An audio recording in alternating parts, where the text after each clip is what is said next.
रेसवॉर्ड एक कर रहा है। तो गोखले नगर और तीरंदाज गांवठान में एक टेंडर कॉपी के हिसाब से 90 mm का रोड बनाना चाहिए। डीबीएम और बीसी ये दो प्रकार के रोड है। डीबीएम 50% बनाना है, 50 mm बनाना है, उसके ऊपर 40 बीसी बनाना है। गोखले नगर और तीरंदाज गांवठान में सिर्फ 30 mm का ही रोड बनाया गया है और बाकी जो ऊपर का है वो सब पैसा बीएमसी अधिकारी और कॉन्ट्रैक्टर ने खा लिया।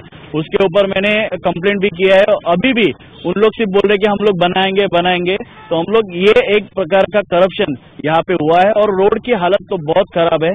करना चाहते हैं अलग और होता है अलग। कॉन्ट्रैक्टर्स भी इसमें बहुत मलाई खा जाते हैं और इसमें भ्रष्टाचार बहुत है। सर कहीं न कहीं देखा जाए अगर तो सड़कों की अगर हम बात करें तो जगह जगह पर गड्ढा होता है, डेवलपमेंट की बात की जाती है, सारी चीजें होती है, बावजूद उसके जो है हर साल हमें कुछ दिन में इलेक्शन जाने के बाद देखना पड़ता है कि जो चीजें जैसी थी वैसी की वैसी पड़ी हुई हैं। ये इलेक्शन में तो सब नेता लोग आश्वासन देते हैं, पर ये सबसे ज्यादा तो सबसे महत्वपूर्ण बात है कि बीएमसी ने जो वार्ड लेवल है सेंट्रल जैसे उन्होंने काम करना चाहिए। अगर ये रोड अभी आज बनाया है, इसका डीएलपी 3 साल का है, 3 साल में अगर इसमें कुछ गड्ढे बनते हैं या कुछ भी होता है तो वो पूरा सेंट्रल एजेंसी और रेसवॉर्ड करेगी।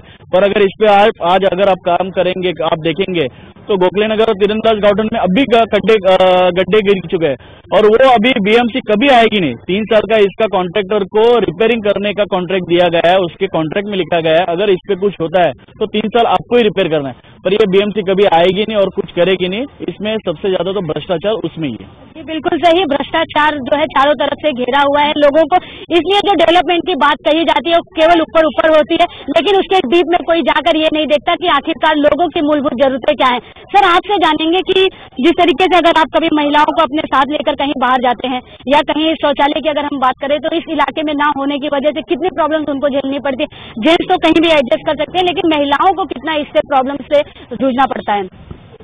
आप देखते भारतीय संविधान में लिखा है कि जो अपनी नागरिक की मूलभूत आवश्यकता है, अन्न वस्त्र निवार और जो सुविधा चाहिए वो सुविधा आप देखेंगे पवई विभाग में जो हीरानंदनी विभाग है वहाँ पर, और पवई बाजू के एक सटा हुआ इलाका है जहाँ पर बहुत सारे विभाग आते हैं, उसमें आप घूमेंगे तो यहाँ आईआईटी मेन गेट से लेके गांधीनगर से लेके पवई में एक शौचालय नहीं, बाहर से लोग आते हैं यहाँ पर, यहाँ के लोकल लोग रहते हैं, अगर उनकी जरूरत जो पूरा करने है तो यहाँ पर शौचालय की वजह इसके जिम्मेदार केवल यहाँ के जो कारपोरेटर है वो जिम्मेदार है।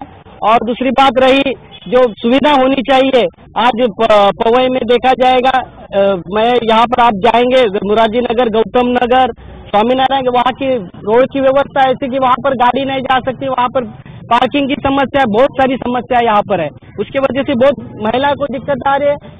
और दूसरी बात यहाँ पर जो मैदान होने चाहिए, मैदान आज हम लोग ने क्रिकेट स्पर्धा आयोजित करनी हो तो हमको वहाँ पर पैसे भरनी पड़ती है, अगर बीएमसी की मैदान होते तो हमको ऐसे करना नहीं पड़ता था। बिल्कुल सही, बच्चों का भविष्य बनाने के लिए कहा जाता है कि जगह जगह पर मैदान बनाए जाएंगे, गार्डन्स बनाए जाएंगे ताकि बच्चे जो है खेल कूद कर आगे बढ़े, अपना नाम करें। बावजूद इसके यहाँ पर जो है खुले मैदान नहीं है लोगों को खेलने के लिए। सर आपसे ही जानेंगे, जब आप कभी घर से निकलते हैं बाहर तो आपके साथ में अगर महिलाएं होती हैं तो अगर कभी शौचालय का उनको प्रॉब्लम हो तो कितना उन्हें जूझना पड़ता है इन सारी चीजों से?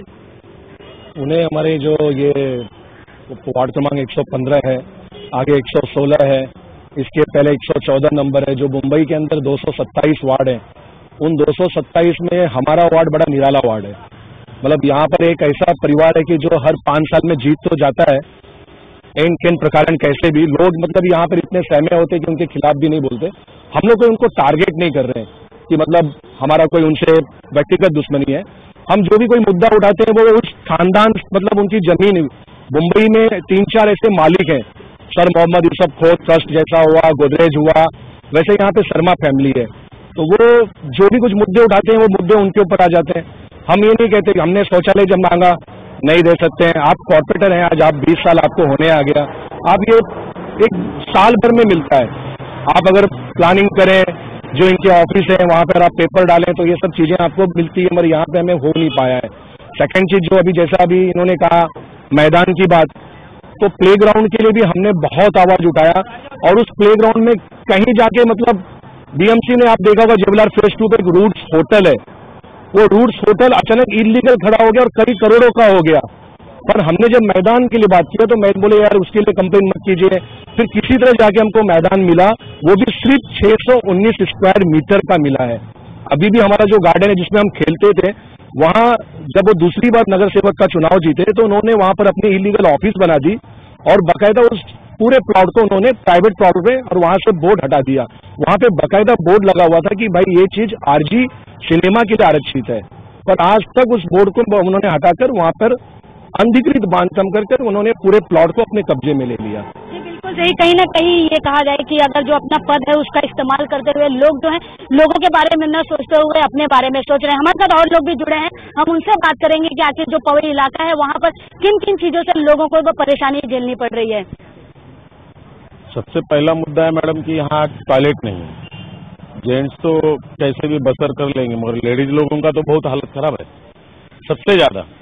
बाकी बच्चे लोग जो है, जो यंग जनरेशन है, उनके लिए यहाँ पर खेल का मैदान होना बहुत जरूरी है। जैसे हमारे भाऊ पंडागले जी ने बताया, खेल का मैदान की बहुत जरूरत है। यहाँ की मार्केटिंग आप देखिए कि मार्केट को एक पर्टिकुलर जगह नहीं है, दूसरे कोई लोग बचना नहीं चाहिए करके अपने ही लोग मार्केटिंग में बसाए गए हैं। इन लोग को एक पर्टिकुलरली मार्केट होना चाहिए कि जिसमें भाजी वाले मच्छी वाले एक साथ हो। अभी दादर वगैरह में आप जाएंगे तो वहाँ एक पर्टिकुलर मार्केट है, मगर पवई में इतनी जगह होने के बावजूद यहाँ मार्केट नहीं है, यहाँ लोगों को टॉयलेट की व्यवस्था नहीं है।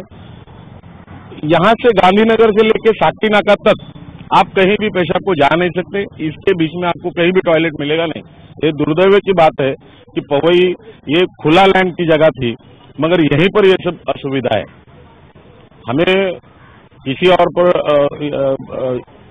टिप्पणी नहीं करनी है, हम अपने लोगों के लिए सुविधा मांगते हैं जो सुविधा मिलना चाहिए। गार्डन के लिए भी यहाँ पर पैसे भरने पड़ते हैं। म्यूनसिपालिटी उनको पूछने जाए तो वो बोलते हैं म्यूनसिपालिटी ने हमें पैसा ही नहीं दिया। म्यूनसिपालिटी को पूछने जाएगा तो बोलते उन्होंने हैंड ओवर नहीं किया। तो इसके अंदर बच्चे भी अटक जाते हैं। तो यंग जनरेशन का क्या होगा? आज आप कहते हैं कि ये देश के भविष्य है, ये है, वो खेलते कूदते नहीं, इसलिए बीमार ज्यादा पड़ जाते और हॉस्पिटल वालों का फायदा हो जाता है। तो वो सब नहीं होना चाहिए। उसके लिए आप क्या कर सकते हैं देखिए। जी बिल्कुल सही। राजनीति छोड़कर हम यहाँ पर केवल लोगों की मूलभूत जरूरतों के बारे में जानने आए हैं।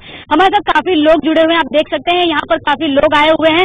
यहाँ पर लोग अपनी समस्या सरकार तक हमारे चैनल के माध्यम से पहुंचाना चाहता है कि आखिरकार मुंबई जैसे शहर में उनके सुविधाओं की पूर्ति कब होगी। आखिर जब तक वो यहाँ पर जीते हैं, अपनी एक एक पाई जमा करते हैं, बावजूद उसके यहाँ पर लोगों की जो मूलभूत जरूरतें हैं वो पूरी नहीं हो पाती। सर आपसे जानना चाहेंगे किस तरीके की परेशानी जो है यहाँ पर लोगों को झेलनी पड़ रही है। अगर बिजली के बिल से लेकर, अगर हम पानी के बिल तक, लोगों के खेलने से लेकर सड़कों तक की अगर बात करें तो कितनी समस्याएं आप लोगों को यहाँ पर झेलनी पड़ रही है?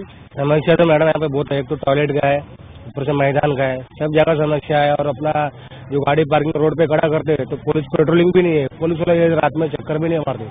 कितने लोगों के इसमें गाड़ी चोरी हुआ है, पेट्रोलिंग भी सब पेट्रोल भी निकलता है। और बच्चों लोग खेलने का मैदान भी नहीं है, मैदान का भी तकलीफ है। और टॉयलेट का यहाँ से कांजूर मार्ग से लेके पूरा LNT पवई तक और एक भी बार टॉयलेट मिलेगा नहीं। लेडीज लोग को सबसे बड़ा समस्या है, यही दिक्कत यहाँ पे ज्यादा है। काफी दिक्कत है लोगों के। हमारे साथ और लोग भी जुड़े हैं, हम जानेंगे कि आखिर क्या क्या समस्या है। सर आपसे जानेंगे कि क्या क्या समस्या है आपको यहाँ पर झेलनी पड़ती है। आपकी दुकानें भी हैं, सारी चीजें हैं, बावजूद इसके जब यहाँ पर बरसात होती है तो सड़कों का भी बुरा हाल हो जाता है। तो किस तरीके से BMC यहाँ पर कार्य करती है? यहाँ हमसे पहले तमाम लोग तो बोल चुके, वही लेटरिंग बाथरूम का बड़ा मुद्दा है यहाँ। और हम लोग तो 35-40 साल झेल रहे हैं और ये समस्या जितनी भी कही जाए कम है। और हम लोग तो नगर सेवक से और दूसरे लोग से ही कहते सर तुमको मोड़ देते हैं, हमारे लिए कंसर्न इतना तो करो, कुछ नहीं होता। हम लोग बहुत जगह कह के थक गए, इसका नतीजा कुछ नहीं निकला, यही निकला 0, समझे। और किससे उम्मीद रखे, तो ऊपर वाले के भरोसे है। अगर हो गया तो ठीक है, आपके चैनल अगर ये हमारी बात पहुंच जाएगी और हो जाएगा तो मैं आपका धन्यवाद बनाऊंगा, समझे। अगर बिजली की बिल की अगर बात करें तो किस तरीके से यूनिट गिरता है और किस तरीके से आप बिजली के बिल को पेड कर रहे हैं? जब से BSS गई है ये लूट रहा है। ये जो है अपना रिलायंस इतना लूट रहा है कि जहाँ 1 रुपया आता है तो वहाँ 500 रुपया आ रहा है। 10,000 भेज देता है। अभी तो एक बिल एक्स्ट्रा हमारे ऊपर भेज दिया है, दूसरे का नाम मौला खान का नाम का लियाकत खान का नाम भेज दिया है। और उसके लिए मैं चक्कर काट रहा हूँ, बहुत चक्कर का। बलबीर जी के पास भी गया, उनसे लेटर लिखा कर दिया, वो शायद कम हो जाए। ऊपर वाले के हाथ में है, पर कम नहीं होगा हमको ऐसा लगता है। और यहाँ का तो देखो रोड का काम हुआ है, न नगर सेवक का कोई आदमी देखने आया, न कोई ऐसा अच्छा कार्यकर्ता कोई देखने आया। ये रोड बना है, 2 महीना हो गया हम लोग ऐसे दुकान बंद किए, इतनी मट्टी कोई गिरेक नहीं आता। खाली बैठा हूँ हाथ पे हाथ रख के कि चलो भाई कुछ भी होएगा चलेगा, मतलब धंधा नहीं है। वो देखो ब्लॉक लगा नहीं, 2 महीने से ज्यादा हो गया। 2-3 महीना हो गया ये रोड बंद करके अभी आज